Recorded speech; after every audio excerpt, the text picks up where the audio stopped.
રાષ્ટ્રભક્તિના જયઘોષથી ગુંજતું રાધનપુર શહેર ધારાસભ્ય શ્રી લવિંગજી ઠાકોરે લીલી ઝંડી બતાવી તિરંગા યાત્રાનું કરાવ્યું પ્રસ્થાન। રાધનપુર ખાતે ભારત દેશના યશસ્વી વડાપ્રધાન શ્રી નરેન્દ્ર મોદીના આહવાનથી દેશમાં તિરંગા યાત્રાનું આયોજન થઈ રહ્યું છે, ત્યારે તેને અનુલક્ષીને રાધનપુર શહેર વહીવટીતંત્ર અને સ્વૈચ્છિક સંસ્થાઓના ઉપક્રમે તિરંગા યાત્રા યોજાઈ હતી, જેને રાધનપુરના ધારાસભ્ય શ્રી લવિંગજી ઠાકોર તેમજ અન્ય મહાનુભાવો સાથે ઉપસ્થિત રહી તિરંગા યાત્રાને લીલી ઝંડી બતાવી હતી, તેમજ રાધનપુર સેટ કે બિકિલ હાઈસ્કૂલની આગળથી પ્રસ્થાન કરાવવામાં આવી હતી।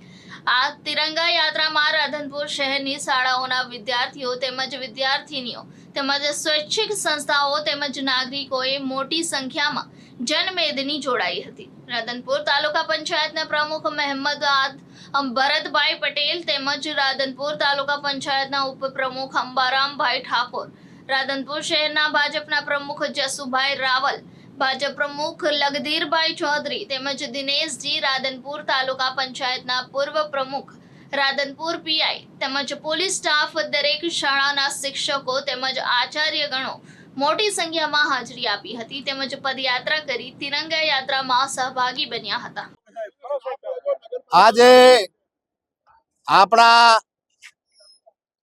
ભારતના યશસ્વી વડાપ્રધાન મોદી સાહેબે જે આદેશ આપ્યો અને જે વાત મૂકી એ આખા ભારતભરમાં કે હર હર ઘર તિરંગા લહેરાય એવી રીતે આજે રાધનપુરમાં નગરપાલિકા દ્વારા, તાલુકા પંચાયત દ્વારા અને દરેક શાળાના શિક્ષક દ્વારા, આચાર્યો દ્વારા અને વિદ્યાર્થીઓ અને મોટી સંખ્યામાં, બહોળી સંખ્યામાં દરેક સમાજના લોકો, આગેવાનો જોડાયા, માતા બહેનો જોડાયા। એ બદલ હું અહીંયા ખૂબ જ દરેક સમાજના લોકોનો આભાર માનું છું।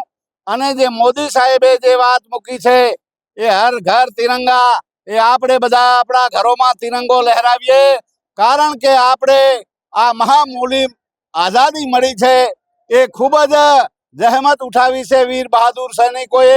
એમાં મહામૂલી આઝાદી મળી છે, એને આપણે આજે ઉત્સાહભેર આખા ભારતભરમાં ઉજવી રહ્યા છીએ। એ આપણા મોદી સાહેબની જે વાત છે, એ આદેશ છે, એને આપણે બધા વધાવી લઈએ અને હર ઘર તિરંગા આખા તાલુકામાં અને શહેરને આ તિરંગામય બનાવીએ। એ જ વિનંતી સાથે બધાનો ખૂબ ખૂબ આભાર। ભારત માતા કી